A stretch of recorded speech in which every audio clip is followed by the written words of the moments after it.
আসসালামু আলাইকুম। আজকে আমরা দেখাবো তাল থেকে কিভাবে তালের পিউরি বা রস বা তালের যে পাল্টা সেটা আলাদা করা যাবে। প্রথমে আমরা তালটা ভালো করে ধুয়ে নিব, তারপর উপরের অংশটা খুলে নিব, নিয়ে আমরা এভাবে তালের আঁশটা ছাড়িয়ে নিব। যেটা পাকা হয় সেটা হাত দিয়ে এরকম করলেই ছুঁড়ে যায়, আর যেটা একটু কাঁচা হয় শক্ত হয় সেটা আমরা একটু ছুরি দিয়ে একটু করলেই আপনার হয়ে যাবে।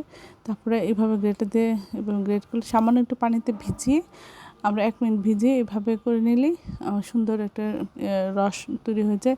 আপনারা একবার করলে বুঝবেন যে এটা চেষ্টা করলেই আপনারা পেরে যাবেন। এটা অনেক সহজ আছে। আর এই রসটা সুন্দর করে এভাবে ছেঁকে সুন্দর একটা পিউরি পেলে এটার মধ্যে কোনো আঁশ থাকে না, এবং এটা দিয়ে আপনারা সব রকম পিঠা এবং সব রকম মিষ্টি জাতীয় ডেজার্ট তৈরি করতে পারবেন। তালের সব রকম খাবার খুব মজা হয়।